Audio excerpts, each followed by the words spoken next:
In the distant future, the galaxy's many species were governed by the Interstellar Accord, a fragile coalition maintained by mutual distrust and bureaucracy.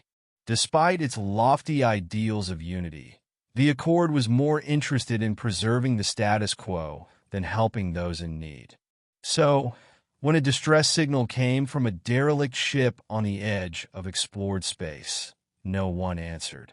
No one except Jack Morrison, a scrappy, independent freighter pilot with more courage than common sense.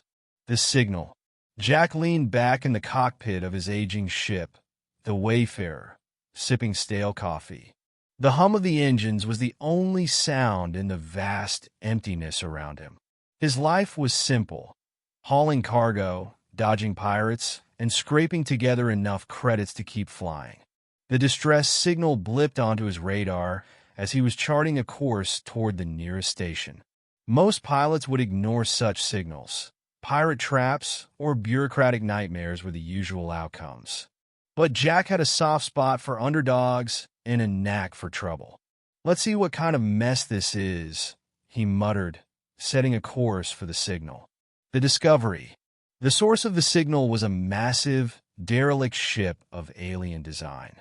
Its sleek, organic architecture hinted at a civilization Jack didn't recognize. As the Wayfarer docked, Jack armed himself, just in case. Inside, the air was thin, and the lights flickered weakly. He moved through the eerily quiet halls until he stumbled upon the source of the signal, a cryogenic pod containing 3 alien girls. They were humanoid, but unmistakably alien. Pale, luminescent skin, elongated ears, and eyes that shimmered like starlight. The pod was failing the life support on its last legs. The girls looked no older than teenagers in human terms, their expressions frozen in serene slumber. "Guess you're the ones who called for help," Jack said, pulling out his multi-tool. "Hang tight." Unwelcome attention. Jack managed to transfer the girls to his ship just before the derelict ship's power systems gave out completely. He was halfway back to civilization when his ship's sensors lit up with warning alerts. 2 mercenary vessels were closing in fast. "Figures," Jack grumbled. "Someone doesn't want you 3 getting rescued." As the mercenaries demanded he surrender, Jack pulled off a series of daring maneuvers, using asteroid fields and the Wayfarer's scrappy upgrades to evade capture. It wasn't pretty, but it worked.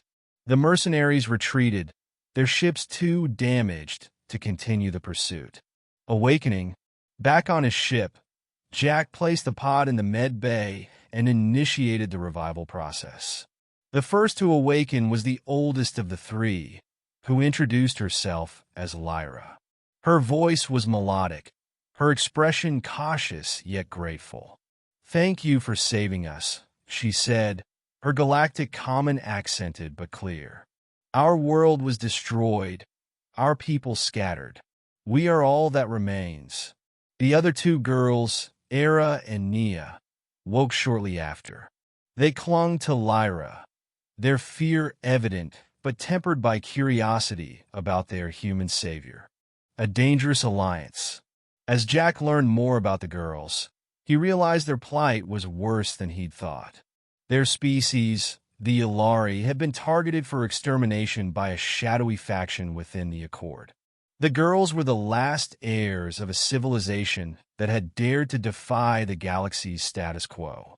Helping them would put Jack in the crosshairs of powerful enemies. But leaving them to fend for themselves was unthinkable. "Looks like we're all in this together," Jack said, offering a lopsided grin. "Let's figure out how to keep you alive." The Stand. The next few weeks were a blur of narrow escapes and desperate plans. Jack taught the girls basic survival skills, while Lyra shared ancient Ilari knowledge that helped Jack upgrade his ship in ways he never thought possible. When the Accord's agents finally caught up to them, Jack and the girls were ready. Using the upgraded Wayfarer and their combined ingenuity, they outsmarted and outmaneuvered their pursuers, exposing the faction's crimes to the galaxy in the process. Epilogue: A New Beginning. With the Accord forced to publicly acknowledge the Ilari genocide, sympathy for the girls spread across the galaxy. Jack, however, knew they weren't safe yet. The powerful enemies they'd made wouldn't forget them. The Wayfarer became their home, a symbol of defiance and hope. Together, they navigated the galaxy, seeking allies, rebuilding the Ilari legacy, and proving that sometimes all it takes is one human willing to stand up for what's right. As Lyra once said, "You could have left us like everyone else did. Why didn't you?" Jack's reply was simple. Because someone had to do the right thing, and in the vast, uncaring void of space, that made all the difference.